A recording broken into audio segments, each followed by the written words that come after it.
La Bible révèle que la fin de toute chose est proche et que Dieu appelle tout homme à pouvoir se réjouir de la seconde venue de Jésus-Christ. L'objectif de cette présentation est de vous préparer à être du nombre de ceux qui gardent les commandements de Dieu et le témoignage, la foi de Jésus-Christ. Bonjour à toutes et à tous et bienvenue à ce moment.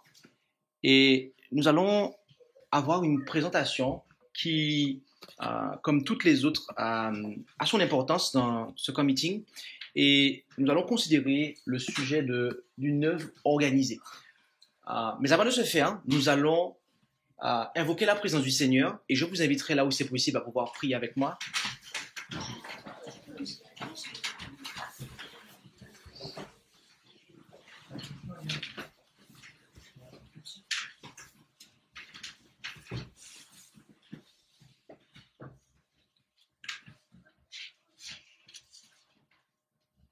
Notre Dieu, notre Père Céleste, nous voulons te remercier pour ce doux privilège qu'est le nôtre de pouvoir nous présenter devant toi en cet instant.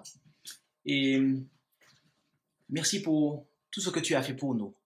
Merci pour toutes les bénédictions que tu nous as accordées jusqu'à cette heure.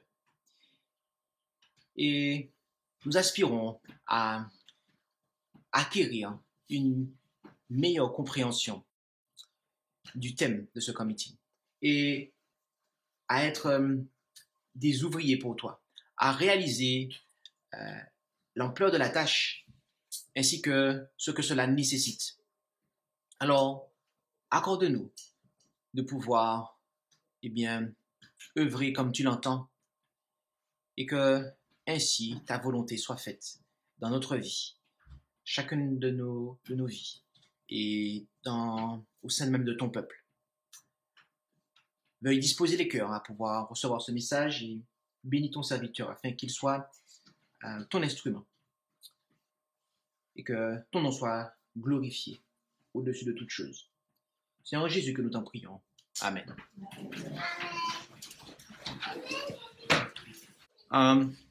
Le verset de base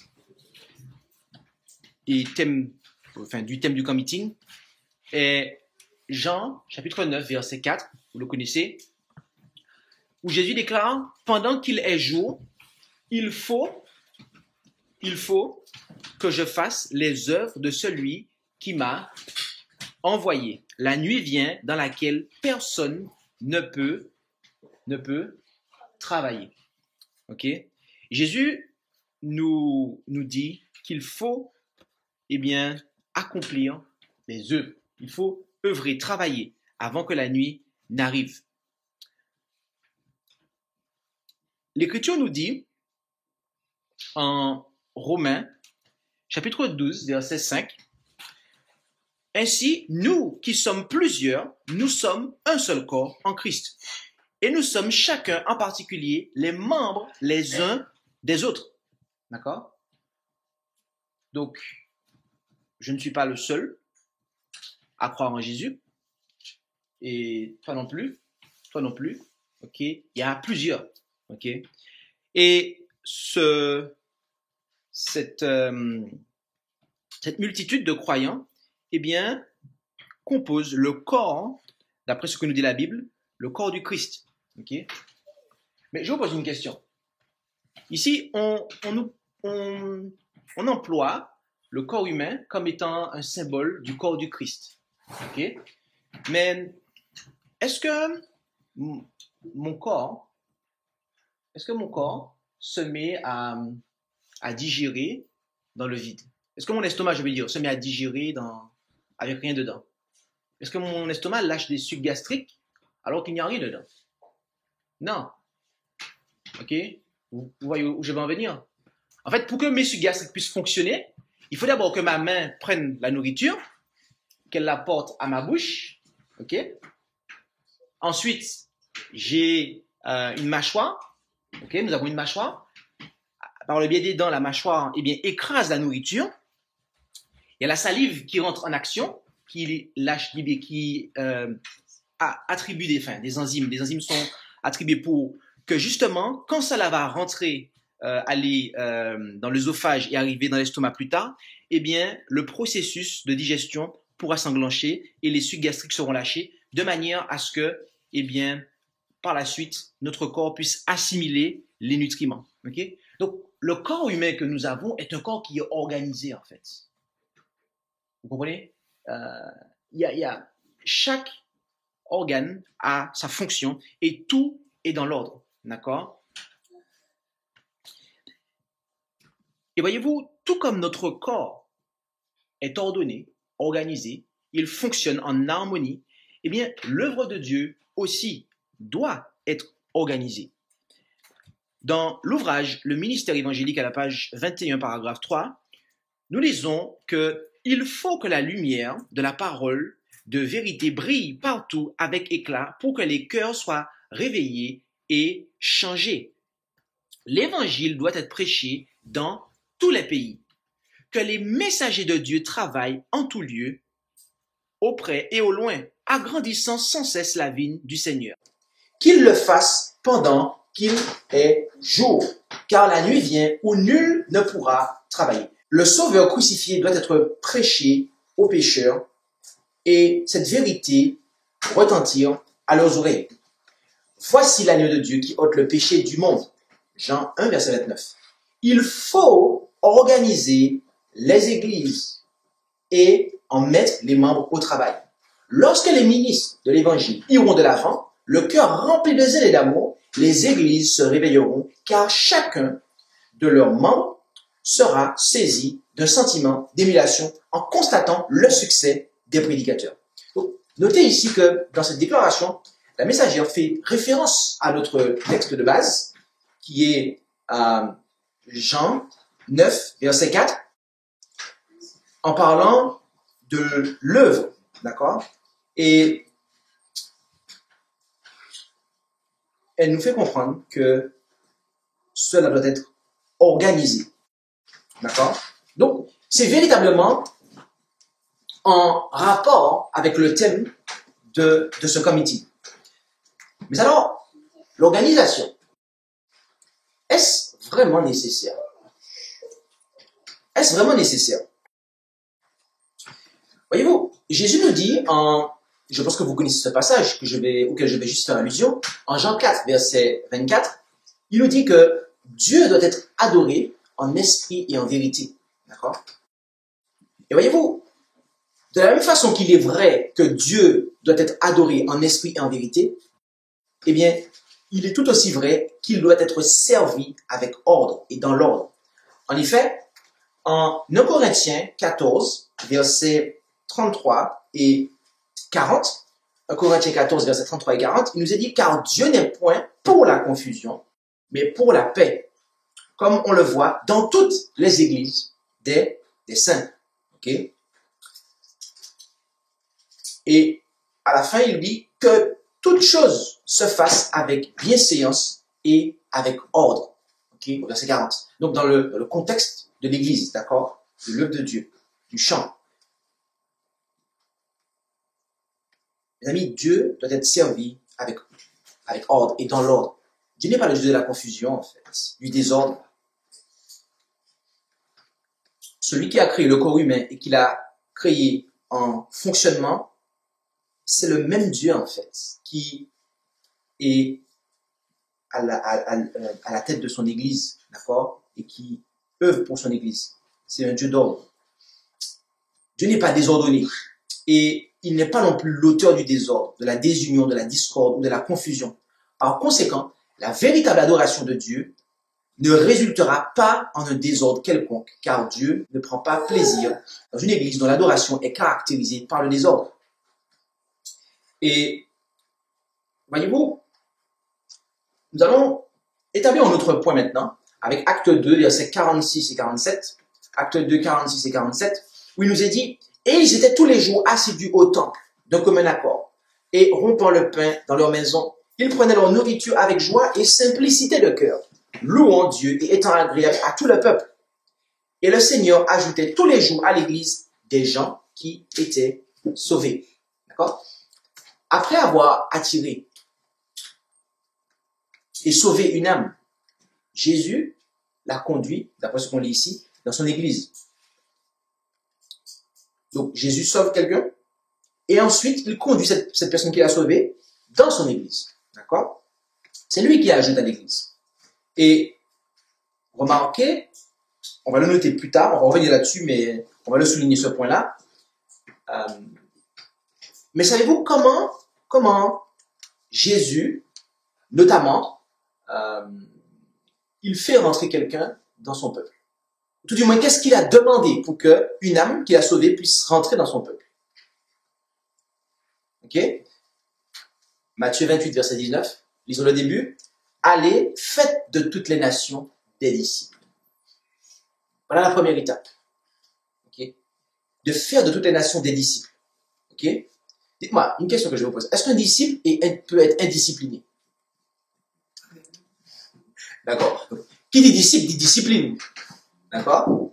Donc, il faut en fait enseigner la discipline du Christ, d'accord? De manière à ce que la personne qui souhaite suivre le Christ puisse connaître la discipline du Christ, d'accord? Et être discipliné.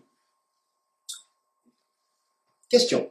Est-il possible qu'après avoir sauvé l'âme d'une vie indisciplinée et désordonnée par le péché, Jésus la conduit dans une église où la discipline et l'ordre sont absents? Certainement pas, mes amis. Maintenant, on pourrait se dire, oui, mais cela a été écrit il y a fort longtemps, au tout début du christianisme, à la fin des temps, c'est pas dit que ça soit encore valable. Ça peut être temporaire, comme certaines choses d'ailleurs. Est-ce que c'est temporaire, l'organisation? Ou est-ce que c'est censé être valable jusqu'à la fin des temps? Est-ce qu'à la fin des temps, l'évangile doit être prêché? Première question. Oui, oui. D'accord. Et je pose la question car, mes amis, voyez-vous, aussi longtemps, en réalité, aussi longtemps que l'évangile doit être prêché, sa proclamation doit être organisée. Ok? Or, nous avons un message prophétique pour la fin des temps. Apocalypse 14, versets 6 à 12. Et j'y place ces deux versets, le début et la fin. Verset 6. Et je vis un autre ange qui volait au milieu du ciel, portant quoi? L'évangile éternel pour l'annoncer à ceux qui habitent sur la terre, à toute nation et tribu et langue et peuple. D'accord? Et à la fin de ce triple message, donc la dernière partie du troisième ange, du message du troisième ange, c'est ici la patience des saints, ce sont ici ceux qui gardent les commandements de Dieu et la foi de Jésus. Donc, nous voyons que ce triple message, c'est l'évangile éternel apporté à toute nation, tribu, langue et peuple, et au final, il en résulte un peuple qui garde les commandements de Dieu et la foi de Jésus. D'accord? Ainsi, l'organisation de l'œuvre est valable jusqu'à la fin de la proclamation du message du troisième ange. Et la messagère nous confirme ça dans le ministère évangélique, page 475, paragraphe 3. Certaines personnes ont émis l'idée qu'à mesure que nous approcherons de la fin des temps, chaque enfant de Dieu agira indépendamment de toute organisation religieuse. Mais le Seigneur m'a montré que dans son œuvre, il n'est pas possible que chaque homme soit indépendant. Les étoiles sont soumises à des lois et agissent l'une sur l'autre pour accomplir la volonté de Dieu, cédant dans leur commune obéissance à la loi qui les régit. De même, pour que l'œuvre de Dieu progresse sainement et solidement, le peuple du Seigneur doit marcher en bon ordre. À son époque, dit-elle, il y avait des gens qui disaient que non, mais à mesure que la fin des temps approche, l'organisation c'est pas important, on peut faire chacun fait ça, fait sa petite affaire, on n'est pas. Regardez, la Bible est claire. L'esprit de prophétie va dans le même sens, mes amis. Et que se passe-t-il quand on rejette l'évangile éternel? Que se passe-t-il quand on rejette l'évangile éternel? Le message du deuxième ange nous concerne. Elle est tombée, Babylone la grande. C'est le message qui concerne ceux qui ont rejeté le message du premier ange. On devient Babylone, mes amis, quand on rejette l'évangile éternel. Et aussi, bien évidemment, cela va de soi quand on rejette l'organisation qui doit caractériser la proclamation de l'évangile éternel. Ok? Et ça encore, la messagère nous le confirme dans The Review and Herald, August 27, 1861, paragraphe 1, article C. Il m'a été montré que certains craignaient de devenir Babylone s'ils s'organisent. Mais les églises du centre de New York ont été de parfaites Babylone, à savoir confusion. Et maintenant, à moins que les églises ne soient organisées de manière à pouvoir appliquer et faire respecter l'ordre, elles n'ont rien à espérer pour l'avenir. Elles doivent se disperser en fragments.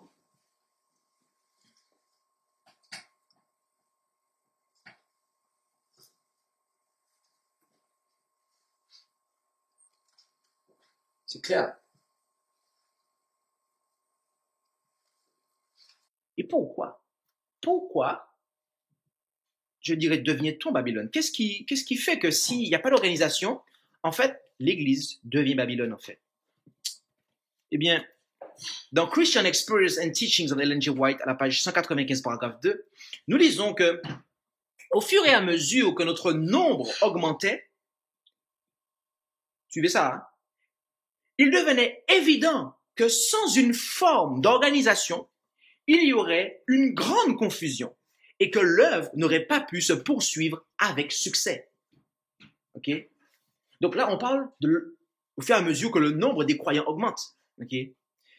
Afin de pourvoir, dit-elle, au soutien du ministère, premièrement, de poursuivre l'œuvre dans de nouveaux champs, de protéger les églises et le ministère des membres indignes, de gérer les biens de l'Église, de publier la vérité par la presse, ainsi que de nombreuses autres raisons, l'organisation était indispensable. Donc, voilà mes amis, ce qu'il en est. Nous voyons ici que l'organisation est quelque chose de véritablement nécessaire et même d'indispensable, car autrement, on déplairait à Dieu. Tout autant que si on apostasiait de par la croyance en de fausses doctrines. Et cette présentation est donnée parce qu'elle est en rapport avec, comme nous l'avons vu au départ, le sujet de ce committee, mais également, et Dieu a bien fait, je dirais les choses, c'est que en ce moment même où nous parlons,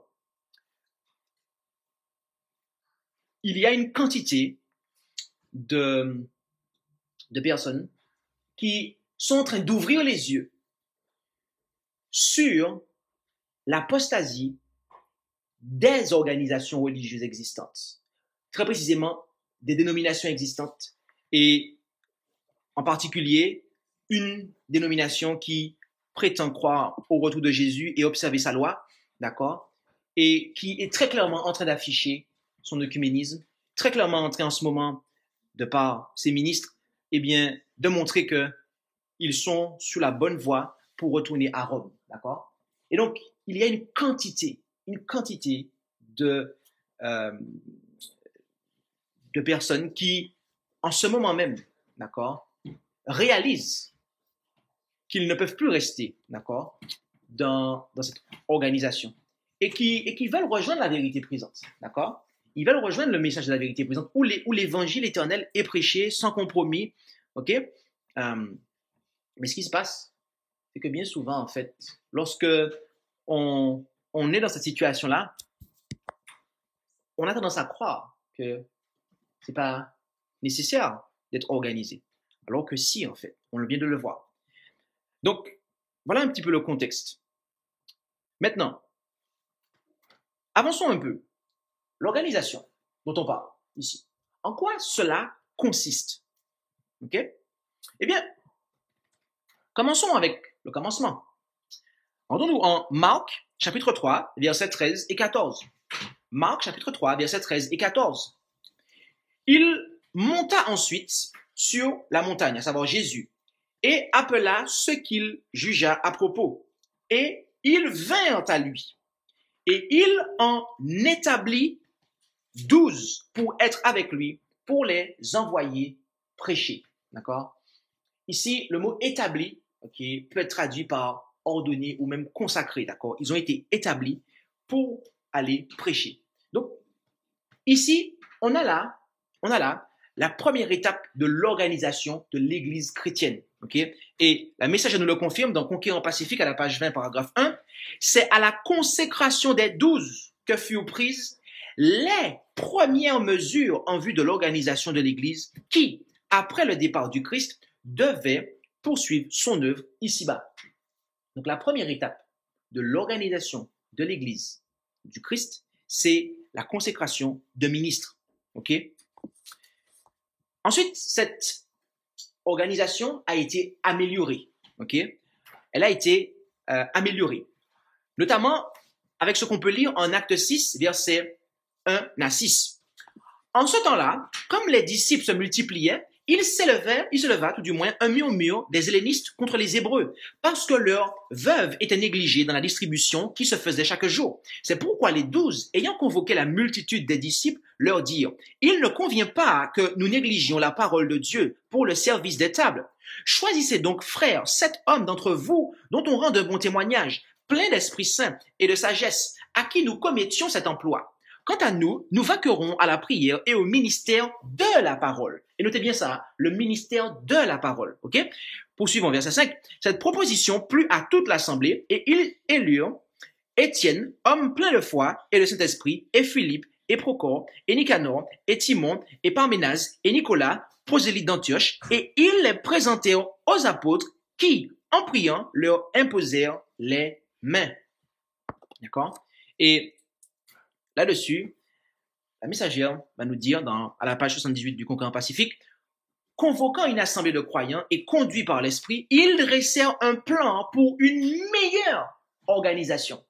D'accord? Donc, l'œuvre avait déjà on avait déjà commencé à organiser l'œuvre. Christ avait consacré 12 pour qu'ils puissent prêcher le message, de manière à ce que la parole puisse être semée, d'accord? Mais ce n'était pas tout, d'accord? Avec la consécration des diacres, eh bien, il y a eu une meilleure organisation, d'accord? Elle a été améliorée. Et donc, il dressèrent un plan pour une meilleure organisation de toutes les activités de l'Église, d'accord? Parce qu'il n'y a pas que le ministère de la parole, mais il y a d'autres activités, choses à accomplir dans l'Église, ok? Dans l'œuvre. Le moment était venu, déclarèrent-ils, où les conducteurs spirituels devaient être relevés de cette répartition de secours aux pauvres et d'autres tâches semblables. Ils pourraient ainsi plus librement continuer à s'adonner à la prédication, c'est-à-dire au ministère de la parole, d'accord? Et pas être surchargés avec des tâches qui ne concernent pas le ministère de la parole, ok? On suivit ce conseil et par la prière et l'imposition des mains, 7 hommes furent choisis et solennellement consacrés à leur devoir de diacre. D'accord? Donc, avec les diacres, on a une organisation qui est améliorée. OK? On a, il y a un modèle, d'accord? Il y a un modèle dans la parole. On a Tite 1, verset 5, nous dit: la raison pour laquelle je t'ai laissé en Crète, c'est afin que tu achèves de mettre en ordre ce qui reste à régler et que tu établisses des anciens dans chaque ville, comme je te l'ai ordonné. D'accord? Et vous pouvez comparer avec Philippiens 1:1, on voit que c'est le même principe aussi avec les diacres. Donc, là où il y a des croyants qui sont assemblés, ok, il faut qu'il y ait l'organisation aussi qui soit établie. Et là-dessus, ou en rapport avec ce passage-là, je dis bien en rapport avec ce passage-là, nous pouvons lire dans Conquérant Pacifique, page 80, paragraphe 2, l'organisation de l'Église de Jérusalem devait servir de modèle à celle de toutes les églises où les héros de la vérité gagneraient des âmes à l'Évangile. Ok? Donc je m'arrête là, vous pouvez continuer à le lire. Mais ce qu'il y a ici, c'est que l'organisation qui avait été établie à Jérusalem devait servir de modèle, en fait. D'accord? Ça veut dire qu'il devait y en avoir qui devaient être chargés de l'enseignement et d'autres qui devaient être mis pour je vais dire, les autres besoins de l'Église, d'accord? Cela devait être pris comme modèle, ok? Et très précisément, Philippiens 1.1 nous en parle. On nous parle des évêques, donc les responsables, on va dire, spirituels, et les diacres, d'accord? Et après cela, il y a le perfectionnement. Le perfectionnement, ok?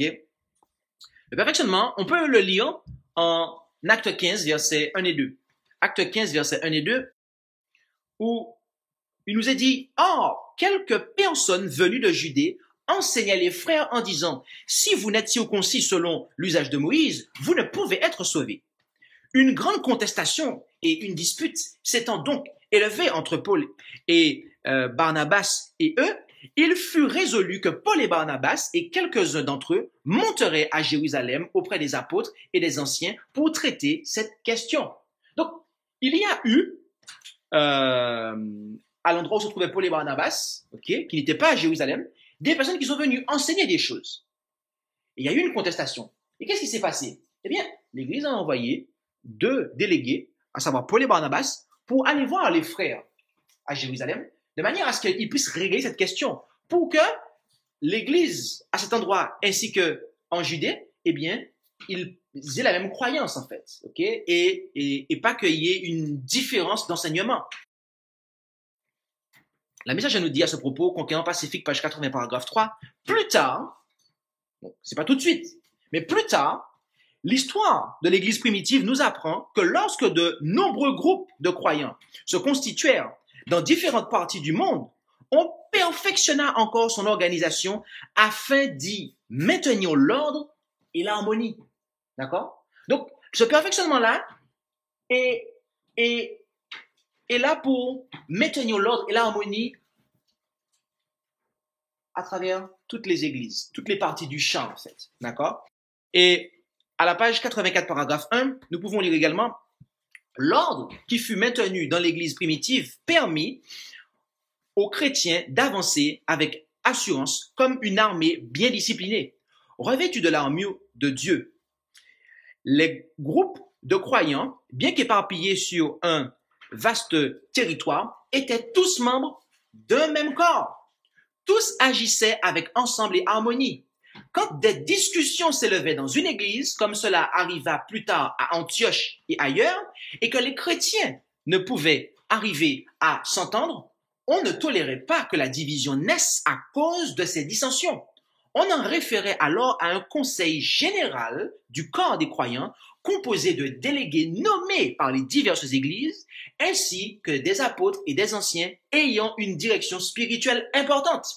De cette façon, les tentatives de Satan pour attaquer l'Église dans les endroits isolés se heurtaient-elles aux efforts combinés de tous les chrétiens et les plans de l'ennemi pour disperser et détruire étaient déjoués. Donc, le perfectionnement est là et consiste en fait à maintenir l'ordre et l'harmonie à travers toutes les parties du champ, en fait. Qu'il y ait des connexions, des rapports entre les différentes églises, de manière à ce que, même si je suis dans cette église-là, eh bien, l'autre église, ils croient la même chose, on fonctionne pareil, et voilà, c'est homogène, en fait. Avant d'aller plus loin, j'aimerais vous inviter à considérer un message antérieur, qui est l'inorganisation, un retour à Babylone certifié.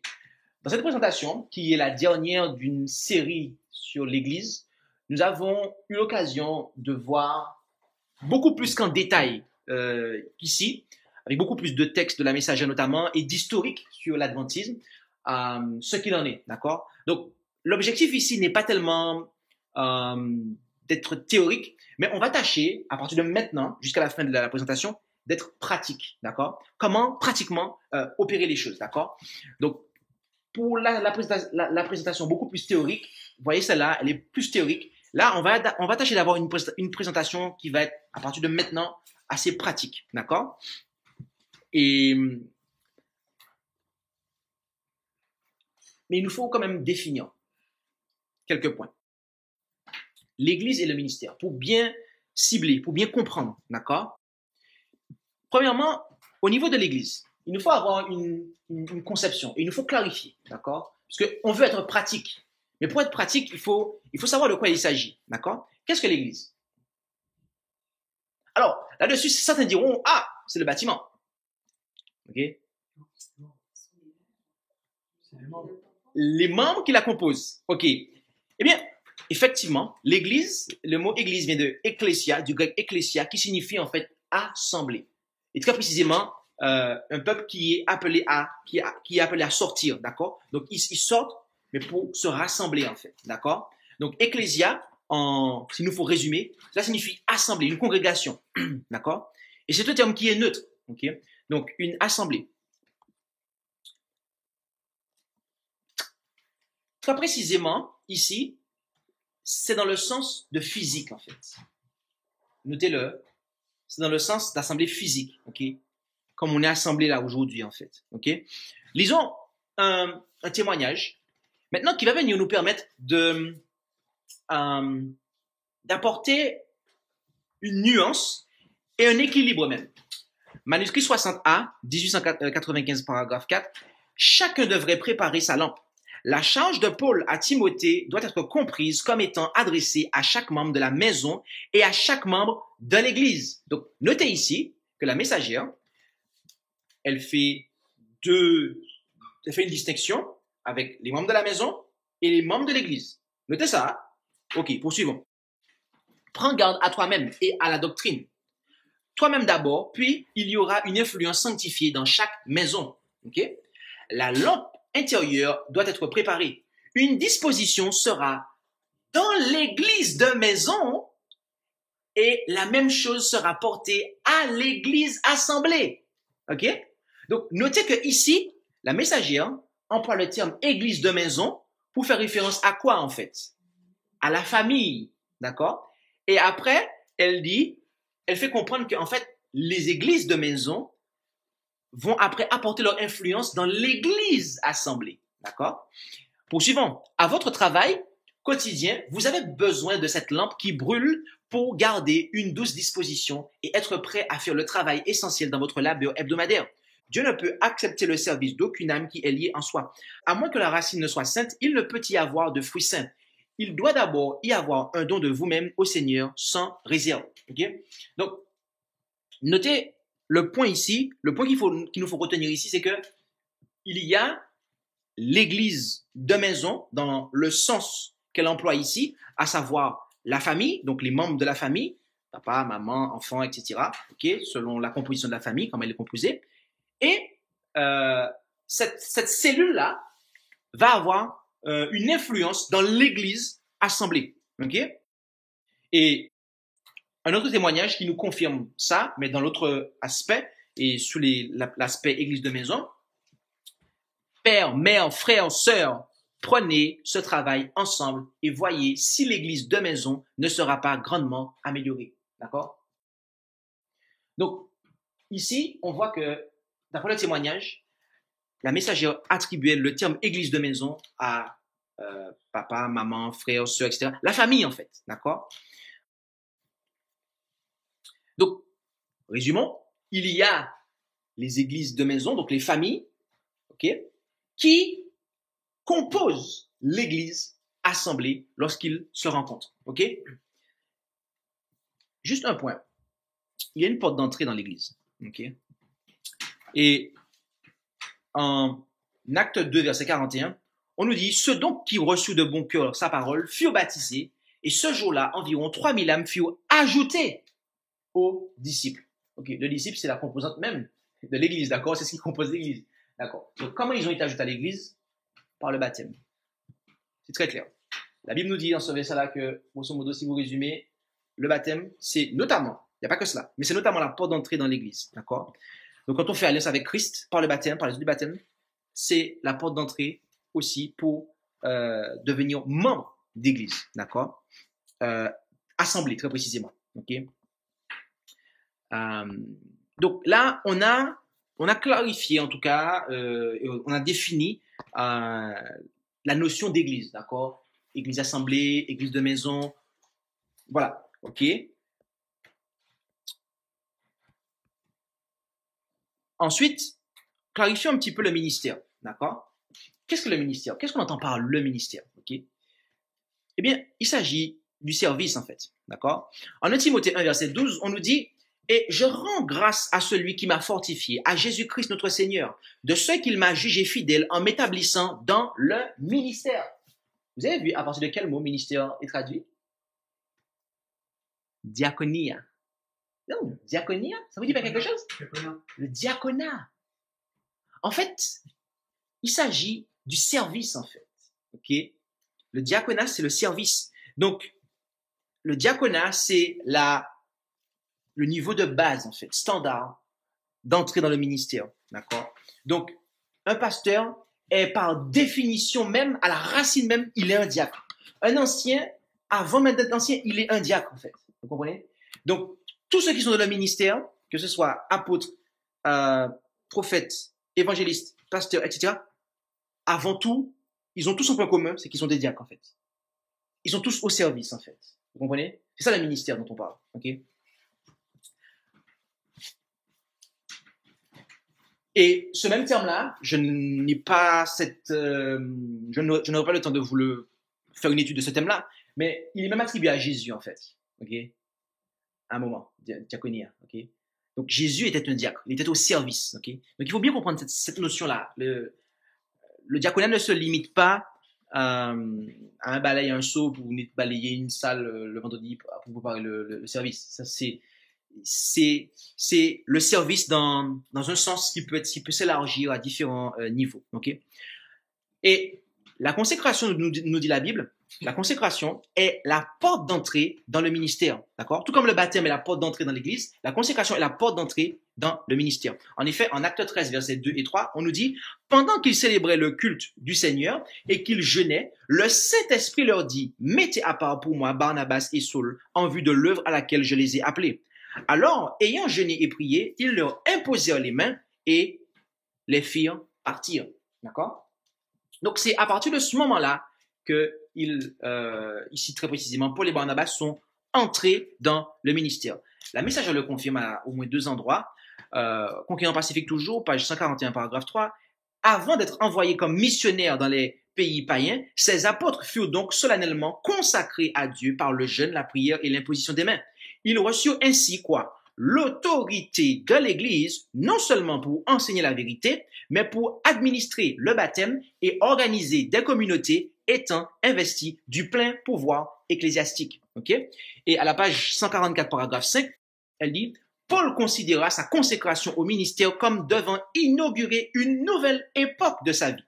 C'est de ce moment-là qu'il fera dater son apostolat dans l'Église chrétienne. » D'accord? Donc, il est évident que c'est la consécration qui est la porte d'entrée dans le ministère. Nous avons ici maintenant clarifié les définitions, d'accord, d'église, vu les différents aspects, ok. Le ministère, séparément, on a défini et vu comment on y entre. Une fois que cela est fait, établissons maintenant les relations entre église et ministère, d'accord. Eh bien, le ministère est l'institution du Seigneur pour édifier son église. Et très précisément, ici, celui de la parole, dont on va voir ici en Acte 4, versets 11 et 12. C'est aussi lui qui a établi les uns apôtres, les autres prophètes, les autres évangélistes et les autres pasteurs et docteurs pour le perfectionnement des saints, pour l'œuvre du ministère, pour l'édification du corps du Christ. Amen. Donc, le ministère est l'institution, est ce que Christ a voulu, Dieu a voulu, pour édifier son église. D'accord? C'est l'instrument qu'il utilise, d'accord? Donc, quand on veut séparer le ministère de l'Église, qu'est-ce qu'on est en train de faire, en fait, là? Juste réfléchissez un petit peu. Qu'est-ce qu'on est en train de faire, en fait? On est en train de s'opposer à Christ, en fait, puisqu'il nous dit que c'est ce qu'il a établi pour l'édification du corps du Christ, d'accord? Et pour ceux qui étaient là, qui ont suivi la présentation sabbat matin, on a vu le peuple du reste, son pasteur et son message. Vous vous en rappelez? D'accord. Je vous renvoie au début de la présentation du matin pour vous rendre compte de ce que je suis en train de dire, d'accord? Alors, Et le message va dans le même sens. Témoignage pour l'Église, volume 2, page 416, paragraphes 2 et 3. Dieu, écoutez bien ça, Dieu a une Église possédant un ministère divinement institué. Et après, elle cite Éphésiens 4, versets 11 à 15. C'est pas le ministère qui possède l'Église, c'est l'Église qui possède un ministère. D'accord? Donc, c'est lié en fait. C'est lié dans ce sens. D'accord? Et au paragraphe 3, elle déclare « Le Seigneur a des instruments de son choix et une Église qui a survécu à la persécution, qui a traversé la lutte et les ténèbres. Jésus aime son Église et s'est donné pour elle. Il la soutiendra, la purifiera, l'ennoblira et l'exaltera afin qu'elle demeure ferme au milieu de toutes les influences corruptrices du monde. Dieu a désigné des hommes pour veiller avec un soin jaloux, avec vigilance et persévérance, pour que l'Église ne tombe pas dans les pièges de Satan, mais qu'elle résiste et fasse connaître la gloire de Dieu à toute la famille humaine. Il y aura toujours une lutte acharnée entre l'Église de Dieu et le monde. Les esprits et les principes s'affronteront comme la vérité avec l'erreur. Mais dans la crise qui atteindra sous peu son apogée, des hommes d'expérience seront appelés à remplir la tâche que Dieu leur a confiée et ils devront veiller sur les âmes comme devant en rendre compte. D'accord? Donc, je pense que, arrivé à ce stade-là, la relation entre Église et ministère doit être assez claire, en fait. Ok? Elle doit être assez claire. Je pense qu'il serait difficile en tout cas, de mieux expliquer ça. Alors, faisons des applications. Faisons des applications. Maintenant qu'on a simplifié l'explication, qu'on a mieux défini les termes, faisons des applications, notamment dans le contexte actuel. D'accord?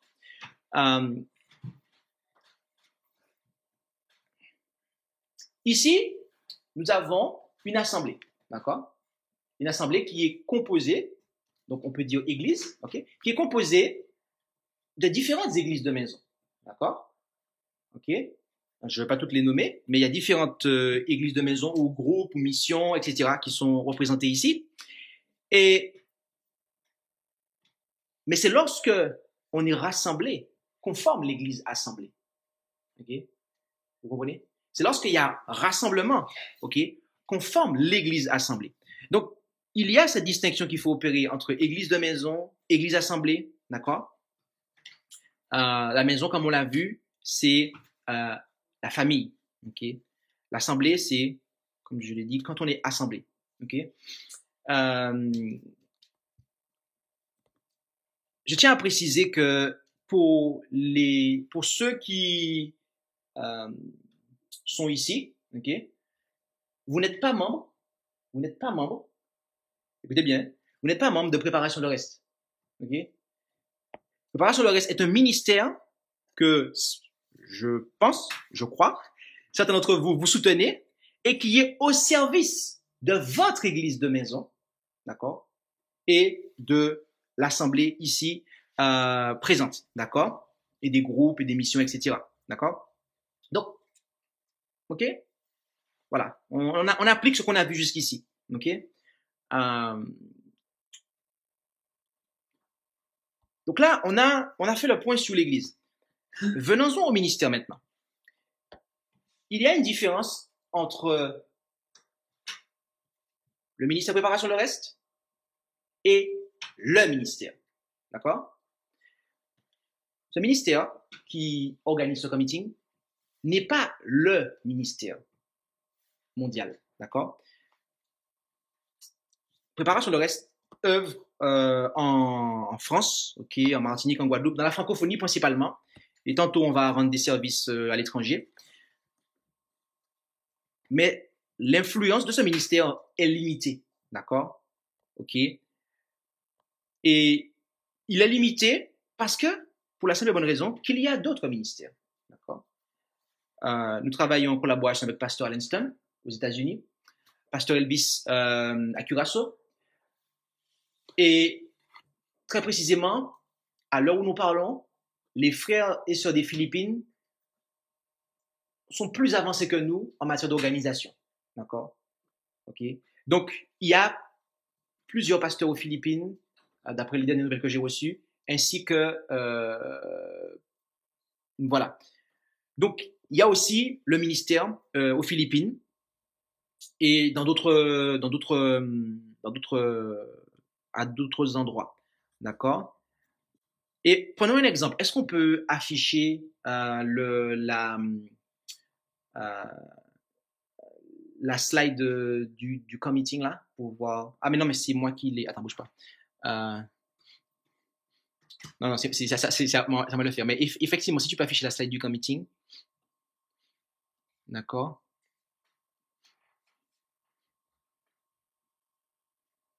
Ok. Le flyer. Ok.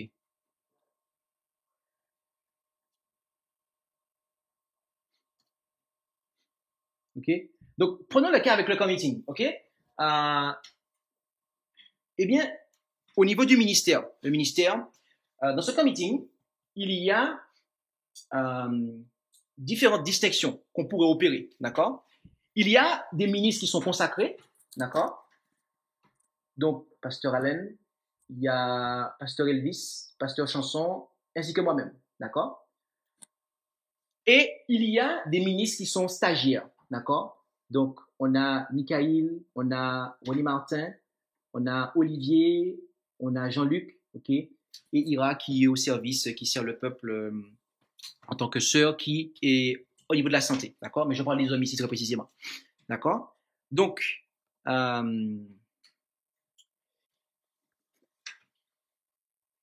ok. Donc voilà, j'ai un petit peu fait le tour. Très précisément ici au niveau du ministère de la parole, d'accord, le ministère de l'enseignement, d'accord. Je parle très précisément.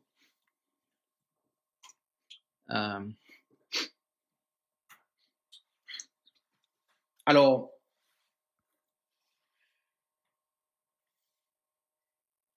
et donc, lorsqu'il y a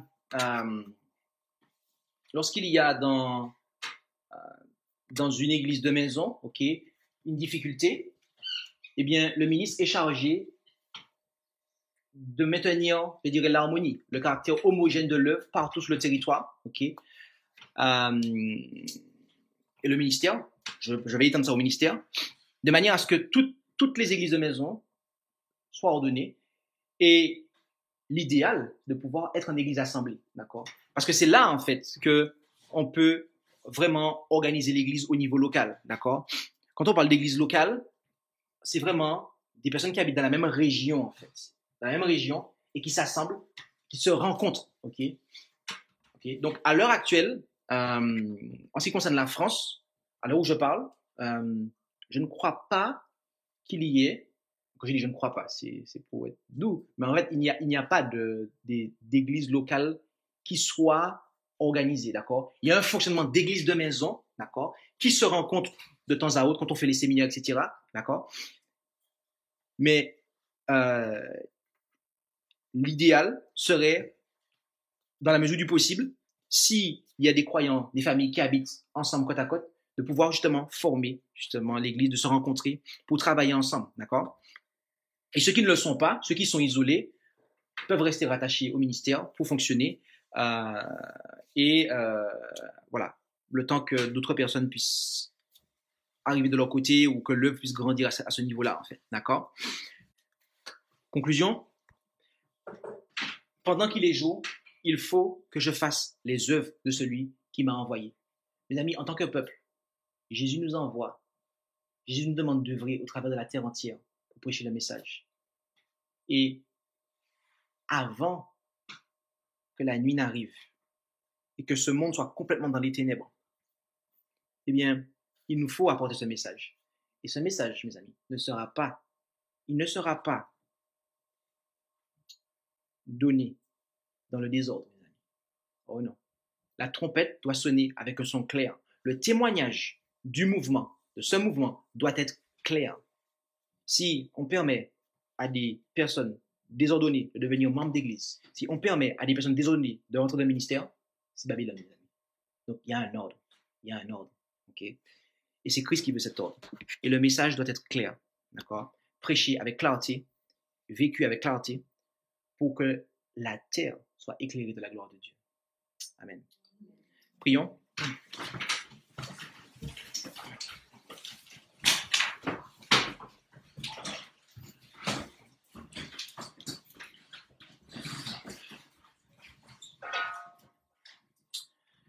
Éternel, notre Dieu, notre Père Céleste, nous pouvons te remercier et nous te remercions en réalité pour ce que tu nous permets de comprendre concernant ton œuvre. Car tu désires que nous soyons, que nous ayons la connaissance de ces choses. Car tu souhaites nous voir avancer dans l'ordre, car tu es un Dieu d'ordre. Alors, tout comme nous devons t'adorer en esprit et en vérité, donne-nous, tendre Père Céleste, de pouvoir te servir avec ordre et que nous puissions réaliser l'étendue de la tâche à accomplir et la nécessité pour ton peuple de pouvoir fonctionner comme un seul homme, de sorte que tu puisses bénir la proclamation de ce message et que ton nom soit glorifié. Alors, fortifie-nous et bénis-nous, nous t'en prions, au nom et par les mérites de Jésus. Amen. Merci d'avoir écouté cette présentation avec intérêt. Pour plus d'informations, consultez notre site internet lereste.org et suivez-nous sur Facebook ainsi que sur YouTube à @lereste. Vous pouvez aussi nous contacter par email à info@lereste.org ou par téléphone au +33 6 12 60 13 69.